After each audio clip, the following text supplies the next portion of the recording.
So I am creating another layout using my 5 fast layouts workshop, and I cut all the pieces on a previous video using the Take to the Skies DSP. And so I am laying these all out, and I actually will change the orientation of this whole layout in just a minute. So I'm going to take both of them and rotate them. And so those long strips actually ended up being on the outsides of each of those layouts. So remember, when you have layouts, you can always change the orientation.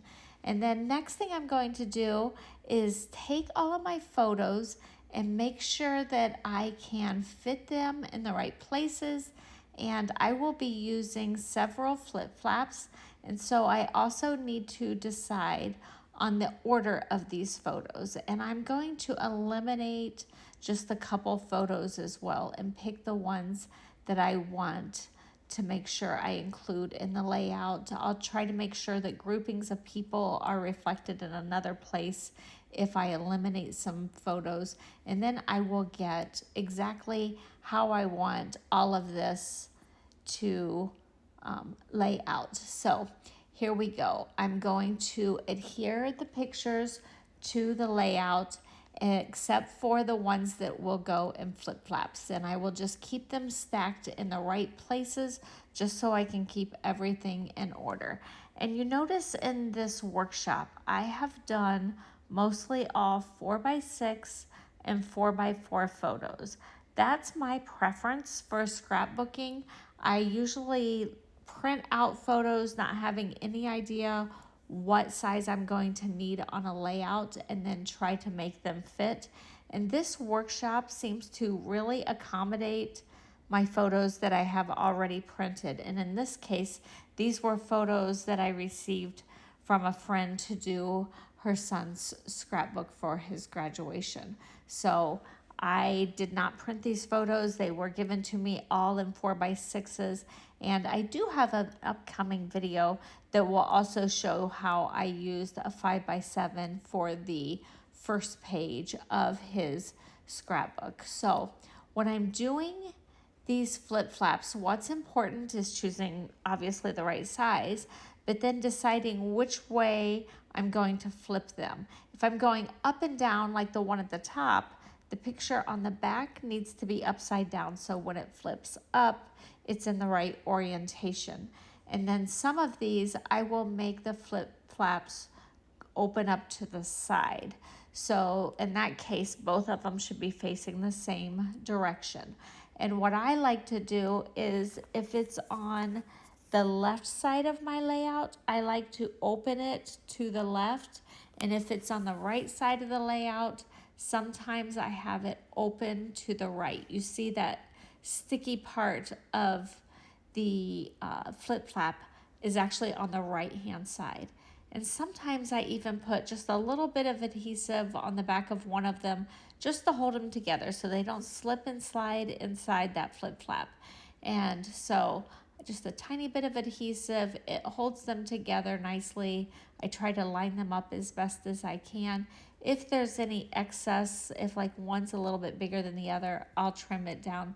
But usually that's not a problem if they were all printed at the same place at the same time. Usually they come out pretty standard. And so this last one, I'm actually going to have it flip down. So I really like the interaction of the flip flaps. You notice I have one flipping up, one flipping to the left, one flipping to the right, and then this one will flip down. And so the back of that picture, the next one needs to be upside down. So when you fold it down, it again will be in the right orientation. So just think about which way you want things to go. I have another great idea for a flip flap on one of my videos coming up with this same paper in the future. And you notice that I am writing here on pencil. So these pictures are mostly from Parker's confirmation, and then there's the one set of pictures is from his baptism. So I showed his sponsors, you know, at baptism and then again at his confirmation with him. On that left hand side, those were uncles. And then the rest of the pictures, I just had a whole bunch from confirmation, and I decided to put them all on the same layout. So when he got to confirmation, he had his confirmation verse. And so I wanted to include that on the layout. So I just lightly wrote the verse in pencil to make sure I had everything spaced out the way that I wanted it. I could easily erase it if it was not what I wanted.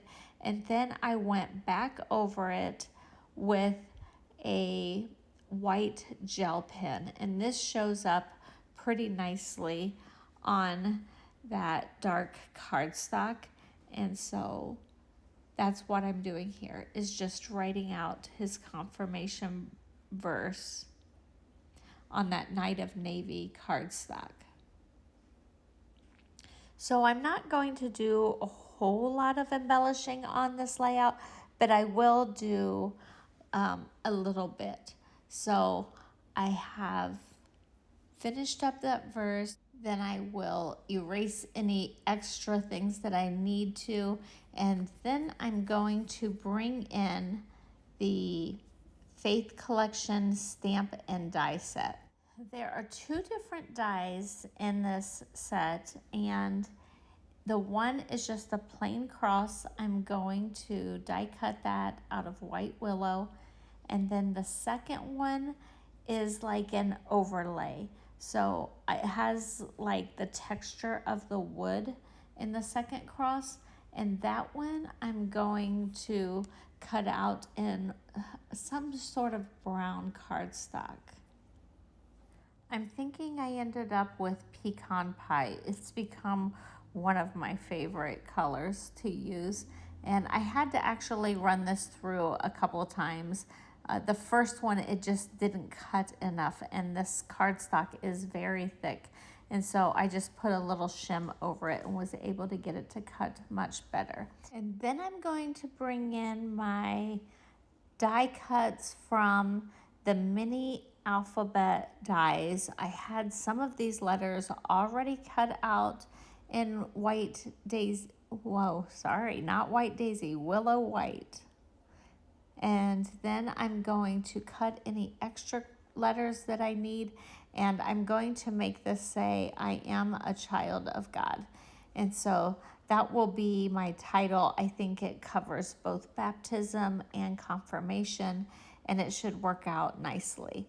Now, these letters are very small, so adhering him, I could certainly use the mono adhesive.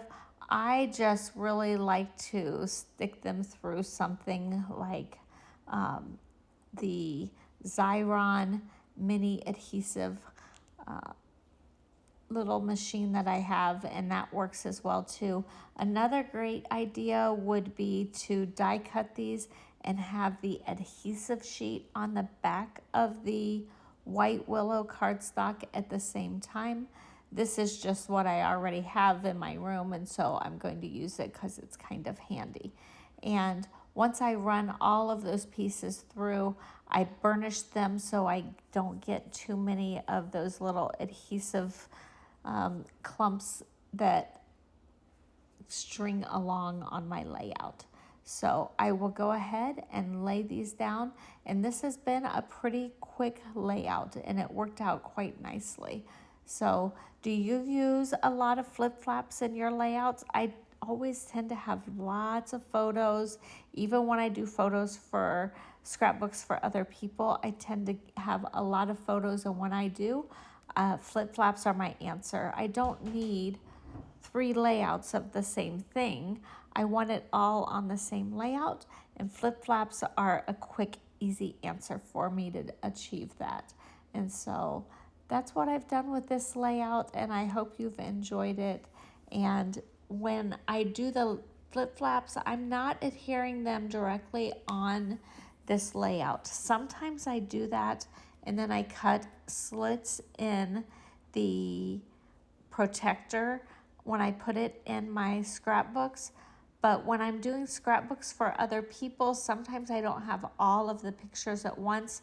And so I'm putting things together last minute, especially with getting the last minute photos for prom and spring sports and graduation. So I'm just going to do the flip flaps on the protector itself. It's a much faster approach to putting on the flip flaps, and so that's what I'm going to be doing with all of these layouts. I will just put them right on the protector once I have all of my layouts figured out which order I want to put them in my scrapbook. And for now, I will just store them like you see them here with the flip flaps. I'll tuck them down inside the protector, and then once I'm ready to go and I have everything finished, I will put those on last minute, and the album will come together very quickly. I do want to remind you that if you jump over to Kati Weeks, KatiWeaks.stampinup.net, we do have free shipping right now, so take advantage of that. Like, comment, share, and subscribe for more crafty inspiration.